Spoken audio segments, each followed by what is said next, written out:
The first Captain Marvel movie is an exercise in French existentialism.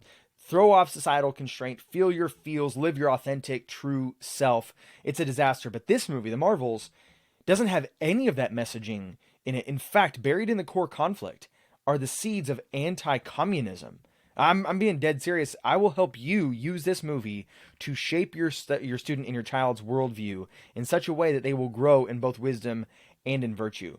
After that, we're going to look at an ex-Christian comedian mocking atheism and explain how it gets it entirely correct. Then we're going to look at how cisgendered bowel movements actually expose the insane and narcissistic intentions and popularity behind gender theory as we know it today. And then finally, we're going to compare and contrast the narrow road talked about by both Seneca and Jesus and see who got it right. That and more today on the Unsafe Media Podcast.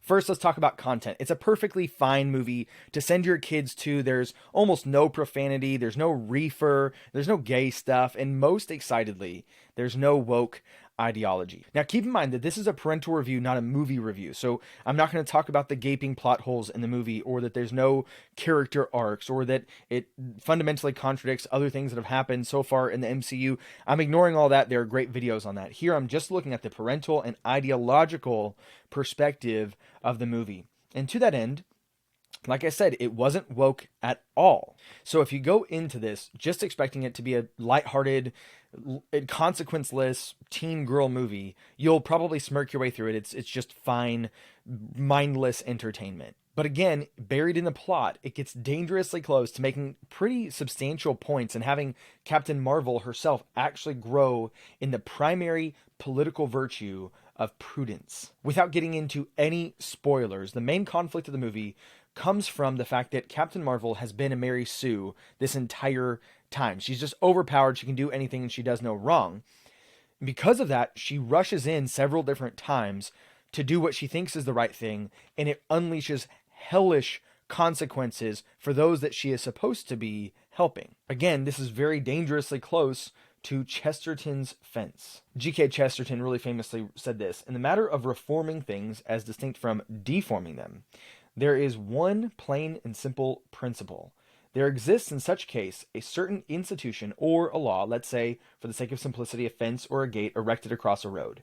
The modern type of reformer, think here of, your socialists and your commies, your SJWs, the common modern type of reformer gaily goes up to it and says, "I don't see the use of this. Let us clear it away."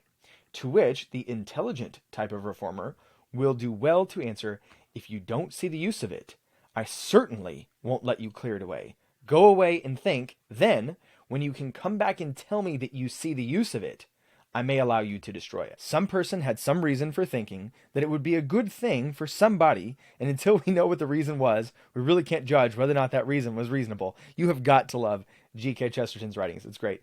It is extremely probable that we have overlooked some whole aspect of the question if something set up by human beings like ourselves seem to be entirely meaningless and mysterious.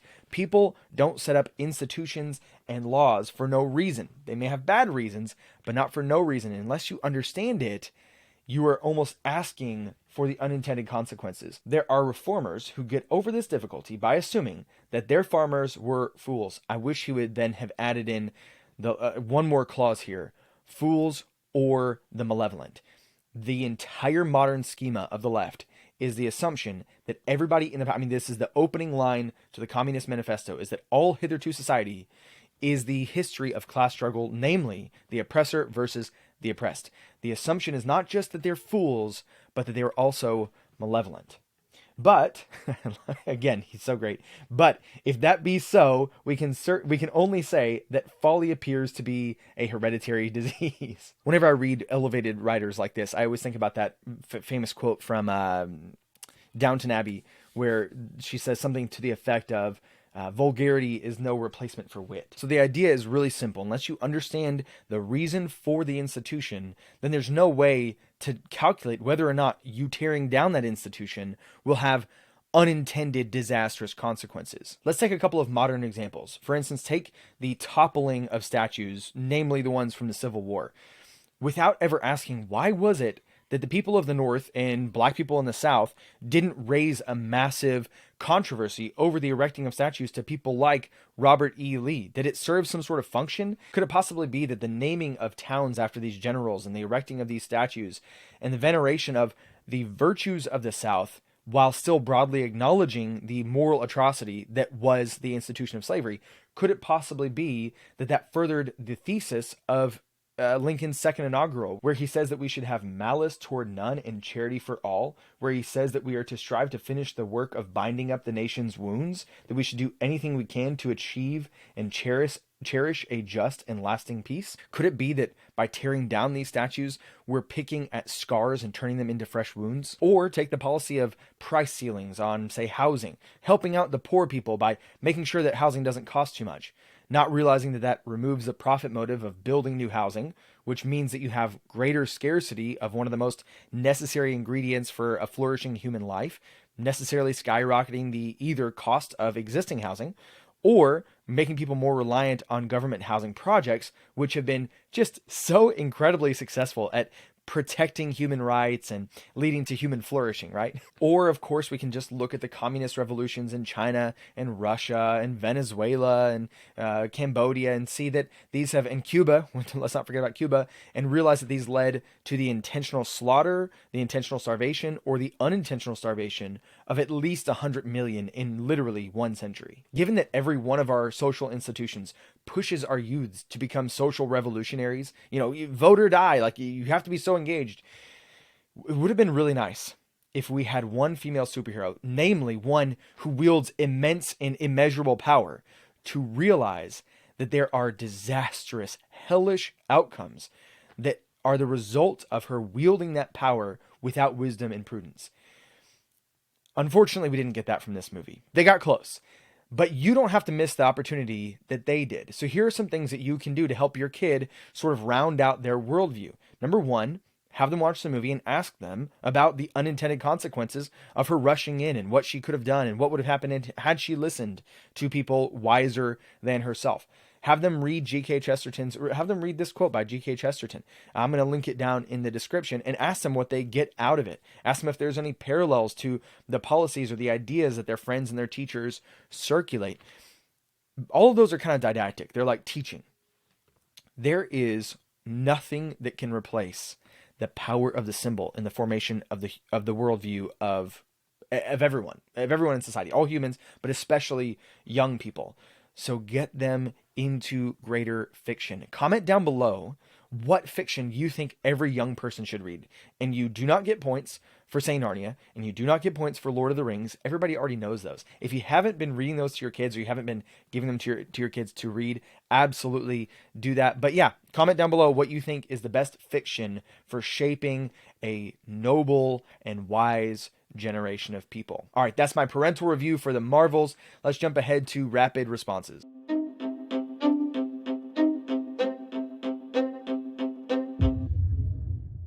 Continuing with the theme of building a better worldview, let's go to a video of an ex-Christian mocking atheism. Just a heads up, major language warning for the rest of the episode. Some people think God created the universe.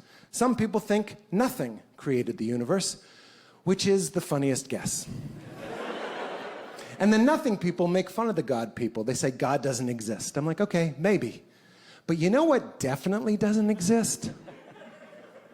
Nothing.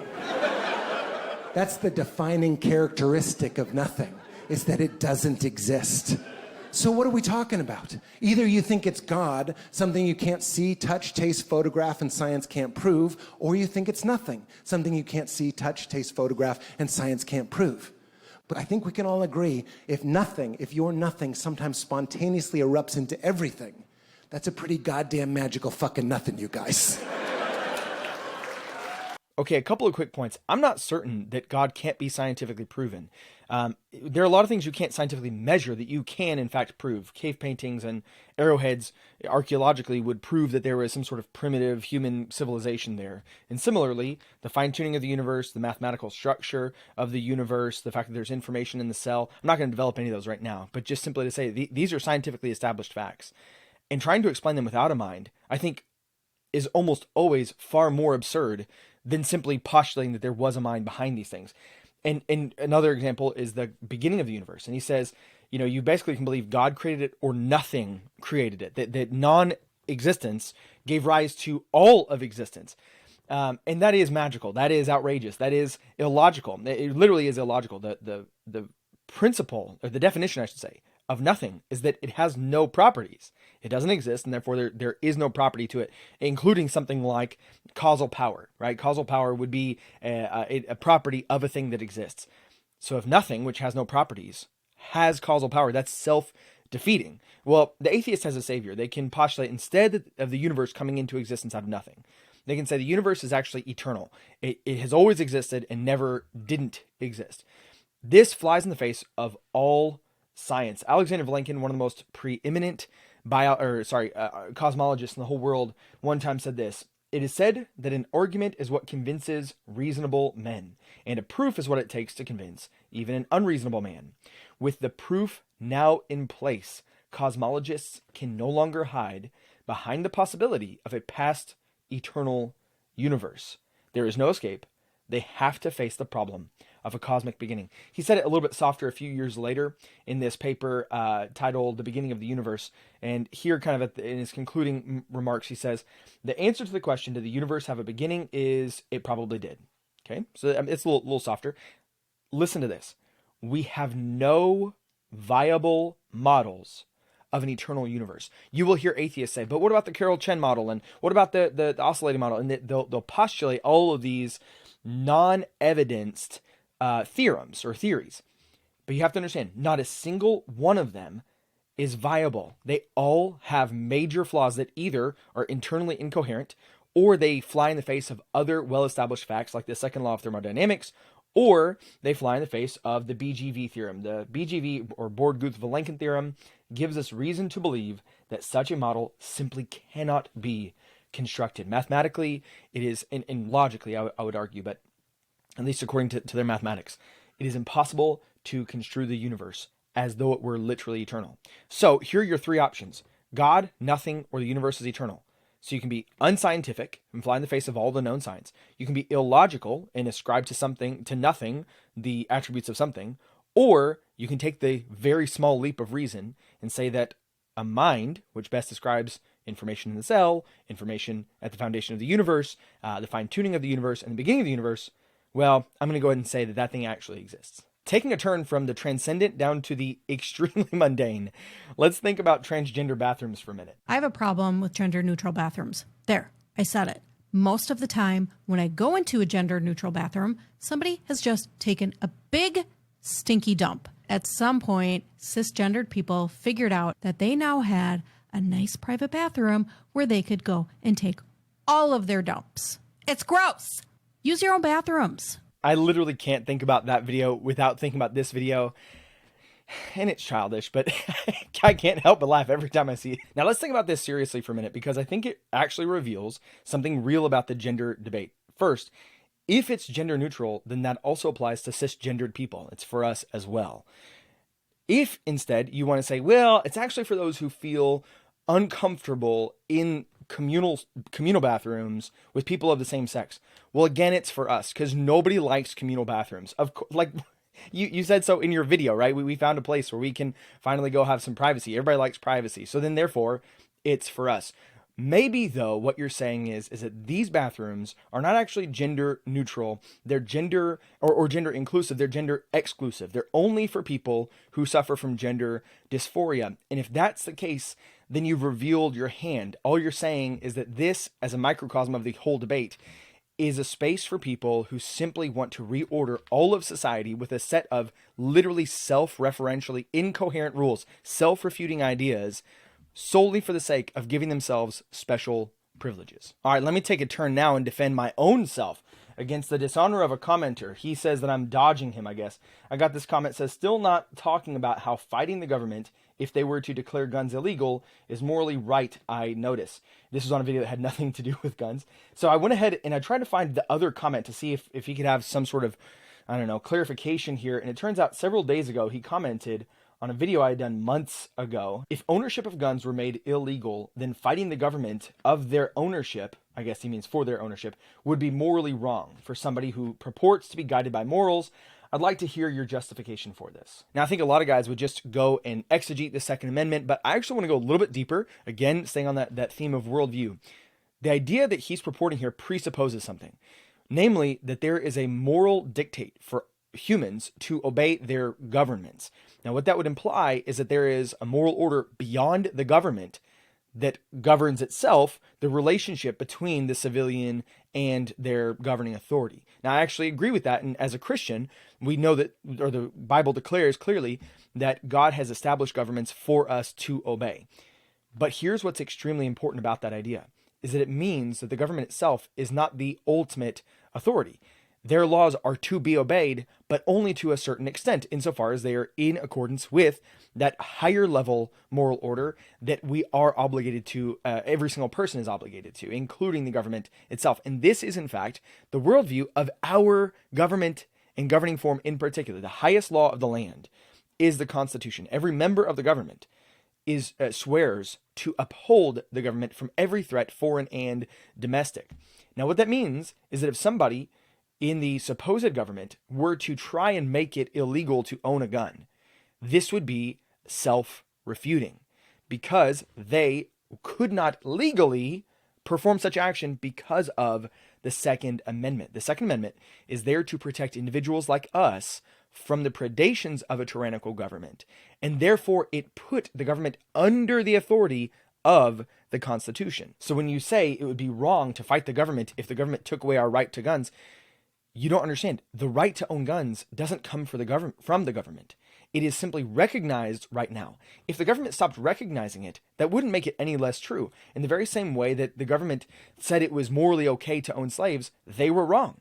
The law was evil. When the law of the land in Germany was to, ship all of the Jews to concentration camps, that was wrong of them. The government is subjected to the higher authority. And just to be clear, this actually gives us good reason to believe in God. Again, the very foundational worldview of the founders, that these rights came from God on high. He's the one who gave them to us. If there is in fact an authority beyond the government, then that means that there is something like God, because he has the ability to put moral obligations on all people at all times. And so if they were to ever go usurpacious and try to take away our guns, not only would we be well within our moral rights and also our legal rights to defend them, I believe that we actually need to go a step further, and we have the then moral obligation to fight against it. Because whenever tyrants try to take away people's guns, it usually doesn't go very well. All political power comes from the barrel of a gun. The Communist Party must command all of the guns. That way, no guns can ever be used to command the party. Mao's first act after gaining complete control of China was to take away all the guns from the population. The policy began in 1935 as he took over each rural province. Anybody who was found with a gun post-confiscation was executed. An estimated 65 million Chinese died as a result of Mao's repeated, merciless attempts to create a new socialist China.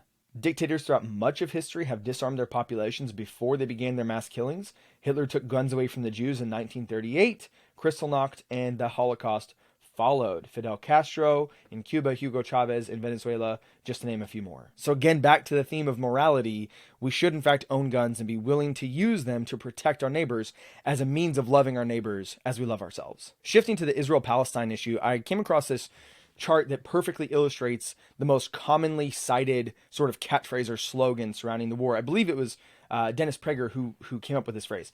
If Israel were to lay down their arms, we would be looking at a genocide. Whereas if the Palestinians lay down their arms, we would have absolute peace. And while we're on the topic, let me introduce another phrase that I kind of hope catches on.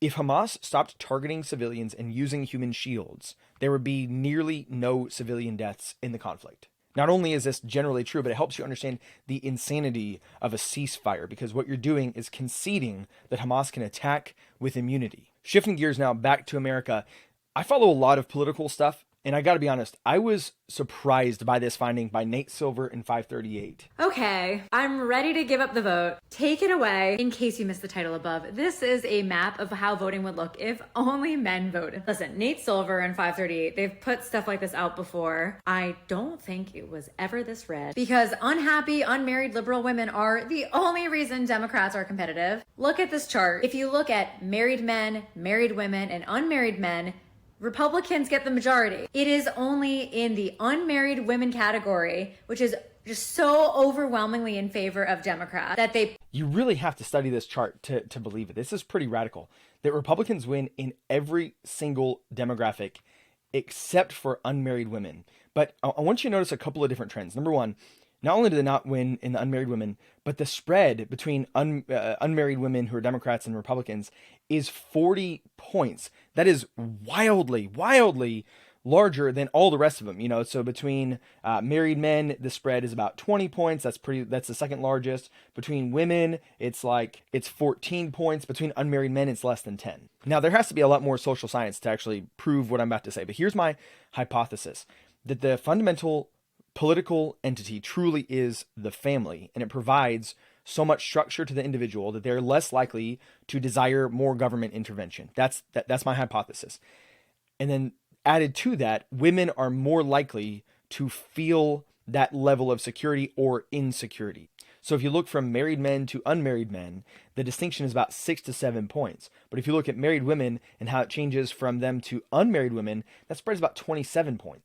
Now, what seems to be relatively depressing about that is that there's something self-defeating about like enacting on government policy to try to make people feel like they need the government less. So exactly how do you get these unmarried women married, or how do you strengthen the family unit so that they are more likely to get married? I don't know. It's an interesting exercise, but hopefully we can build a society with on the backs of strong men and loving women and intact families, going forward in such a way that people are less and less likely to desire the government to come in and level the field for everybody. We began the show talking about the need for our daughters to have healthy, feminine, righteous role models. This is the exact opposite. This is an anti-role model. This former teacher reveals that she makes more in a month as a prostitute than she did the entire year as a school teacher. Finding her $42,000 a year check insufficient to pay off her student loans, she became intrigued by the idea of making money through OnlyFans. Her explicit antics on the app had bagged her $1 million within a matter of weeks. She told them, I have been able to pay off all my student loans, any car loans, any credit card debt, etc. She describes being debt-free as freeing. That means she went through something like 16 years of school and received nothing in the way of financial or moral education, and it's higher ed, and it's the pimps that are profiting. The fact is, all of these institutions have got departments like education departments and art departments and sociology departments, and they know for a fact that they're producing a product that will never pay for itself, or will at least leave the client indebted for the better part of a decade, maybe 15 years. And they do absolutely nothing to make their clients aware of this. They don't make the 18-year-olds aware that they're wasting their money and enslaving themselves to a debt system. The irony is that we call this a liberal education. For thousands of years, a liberal education was defined as elevating and cultivating both the mind and the moral character of the student. And yet, we're producing a steady stream of women who are not only in debt, but who don't know that prostitution is wrong, and it's the pimps who get to reap those fields ripe for the picking. And the saddest part is that now she is twice the slave that she was when she was in debt. She's now enslaved to the consequences of her actions, essentially doomed to a life of broken romantic relationships and employment troubles whenever her porn career inevitably fizzles out with her youth. The reality is that she's going to have nothing but a useless diploma, a cat, and the memories of her 15 minutes of internet fame to keep her warm at night when she's 55. So with that in mind, I just want to say, great job, society. I mean, just really great job. In our Maoist obsession to utterly destroy the four olds, old ideas, old culture, old customs, and old habits, We have so removed people from the higher sciences like morality and philosophy and theology that we're producing a generation of people who neither have the language to critique her decisions nor the worldview to do so. Now, to the end of rebuilding the Western culture and the Western worldview, let's move on to our last segment, wisdom and virtue.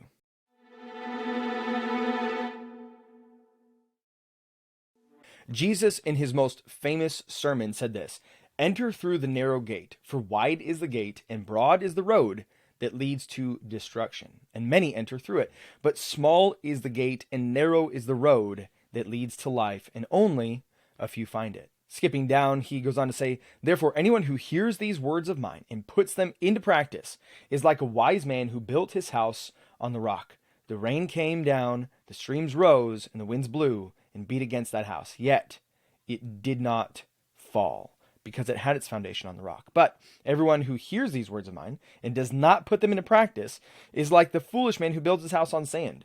The rains came down, the streams rose, the winds blew on the house and beat against that house, and it fell with a great crash." Here we see that the heart of a wise man is not somebody who knows a whole lot, but is somebody who puts into action the right practices. Seneca said something very similar on the Happy Life to his brother Gallio. He says this: "To live happily, my brother Gallio, is the desire of all men, but their minds are blinded to a clear vision of just what it is that makes life happy." And in case you aren't familiar, when the Greeks talk about happiness, they're not talking about the feeling of like sitting down to TV or, scrolling on your phone for 35 minutes or 4 hours. Rather, what they're talking about is the sense of tranquility or being at peace. He says, what is the happy life? It is peace of mind and lasting tranquility. First, therefore, we must seek what it is that we are aiming at. Then we must look about for the road by which we can reach it most quickly. Continuing, he says, so long as we wander aimlessly, following only the noise and the cries of those who call us in different directions, life will be consumed with making mistakes. We are overwhelmed with advisors, but we have an absolute scarcity of sages. See, we have tons of advice on the internet that can consume our every waking second. The problem with almost all of it, though, is that none of it is aimed at any sort of particular end. It's all hyper specialized. You go to this guy to get abs, and you go to that guy to make some money, you go to this person to improve your relationships, but none of them have a cohesive view as to what the actual aim of any of it is. There's no ultimate goal. In another place, Seneca says, if a man knows not to which port he sails, no wind is favorable. You are adrift if there is no ultimate goal for your life. Let us therefore decide both upon the goal and upon the way. This leads us to the most important question of life. What is the purpose of life, and how do you accomplish it? Now, in attempting to answer that question, he alerts us to our need for a guide and warns us against not having one. He says this: do not fail to find some experienced guide who has explored the region towards which we are advancing. For the conditions, I love this. Listen very carefully to this. This is where we're going to see such a parallel between him and Christ.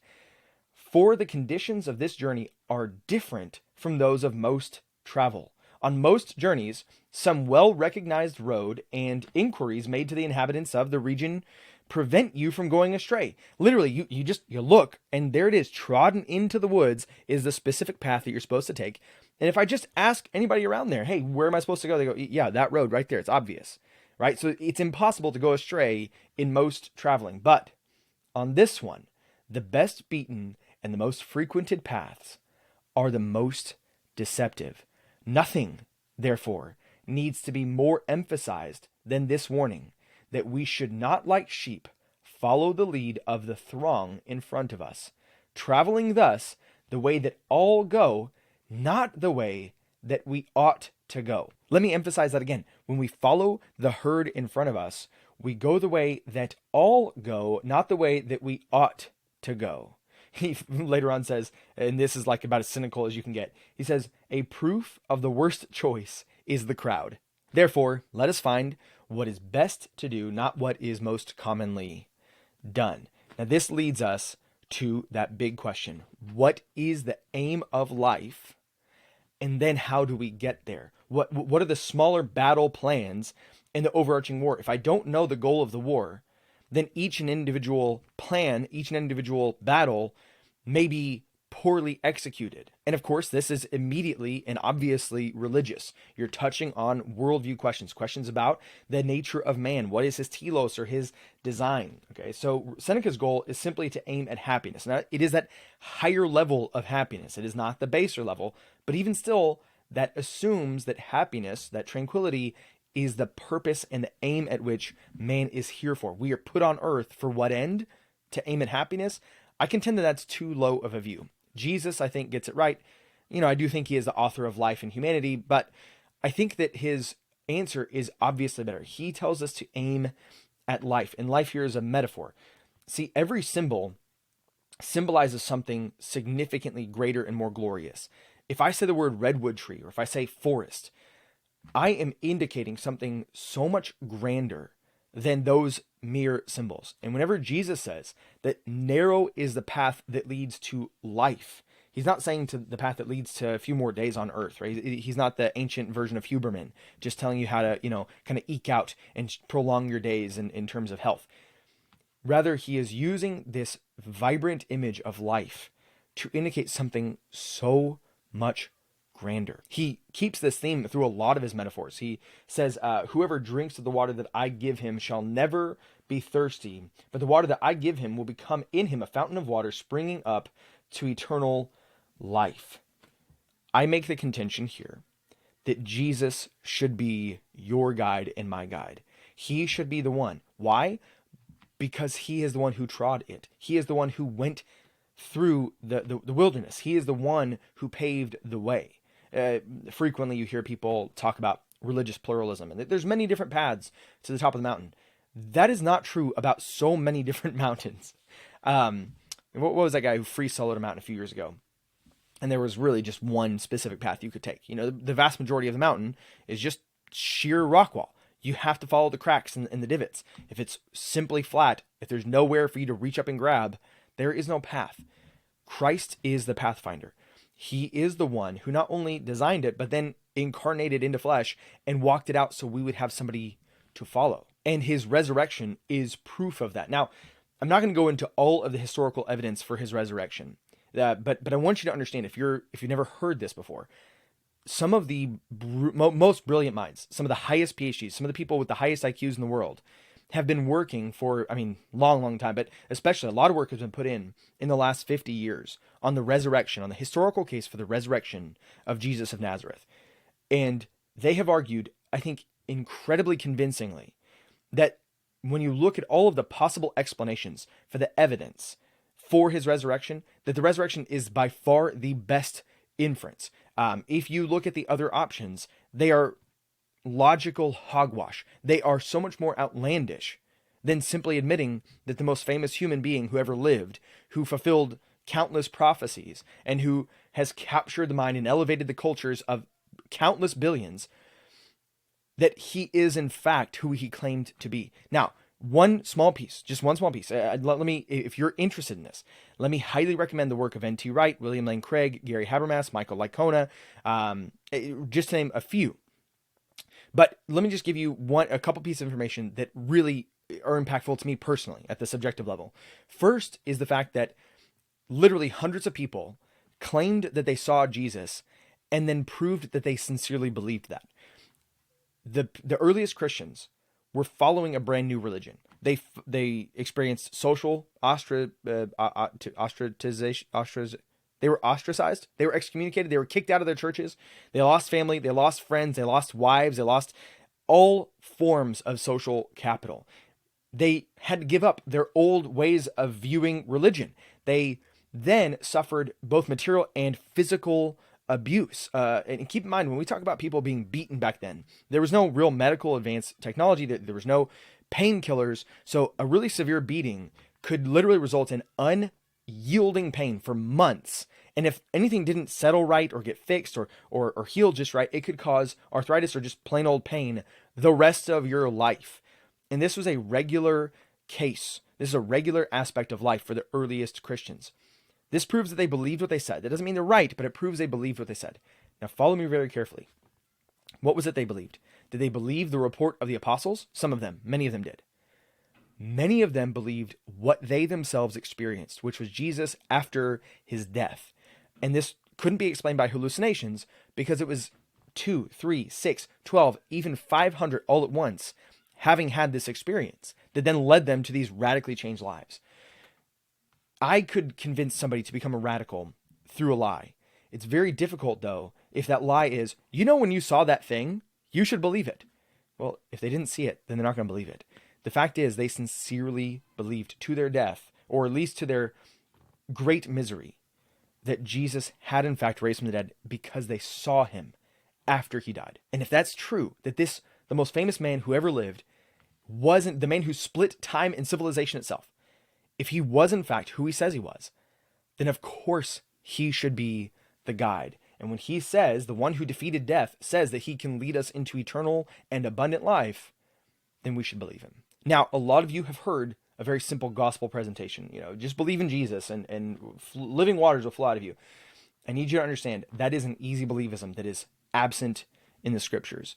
Jesus persistently, paired with his proclamation of the gospel, a command that if you were to follow him, it is to lay down your life in pursuit. Die to yourself, carry your cross, and follow after him. Follow the building example was those who put my words into practice. They will have the house constructed. Those who receive the drink he has to give them, they then will have the wells of living water in them. Following Jesus, aside from those who have deathbed conversions like the man on the cross, following Jesus is a life of action. It is a life of obedience. John the Baptist calls people to repent and then bear fruit in keeping with repentance. The narrow way that Seneca bids us to walk down, the guide that he encourages us to adopt, it is Christ himself. It is the man, the God-man, Jesus. And by accepting this, it must inevitably and inescapably imply that things about our life have to change. We have to begin walking down this new, less trodden down path. That actually segues perfectly into the way I want to end this specific meditation with Robert Frost's The Road Not Taken. It is very easy for us to wonder about which different path we need to take in life, and especially when it comes to the more and most important topics in life, like what religion to follow, which guide should I choose. And as I implore you, I think there's something particularly moving and impactful about the beautiful and poetry in particular. And I think he encapsulates the longing of the human heart to have our cake and eat it too, but the importance of picking the best way, not simply the most common way. 2 roads diverged in a yellow wood, and sorry I could not travel both. And be one traveler long I stood, and looked down one as far as I could, to where it bent in the undergrowth. And both that morning equally lay in leaves no step had trodden black. Oh, I kept the first for another day, yet, knowing how way leads on to way, I doubted I should ever come back. I shall be telling this with a sigh, somewhere ages and ages hence. 2 roads diverged in a wood, and I took the one less traveled by, and that made all the difference. That does it for today. This is Unsafe Media. If you have not done so already, please go down to the description and click on that Patreon link. Without my patrons, I cannot bring this content to you on a consistent basis. It's simply not possible. And if you haven't even considered it, you're probably an Epicurean. Boom. Roasted. Please like, share, subscribe. It really helps out with the algorithm. And until next time, I'm reminding you, trust in God and keep your powder dry.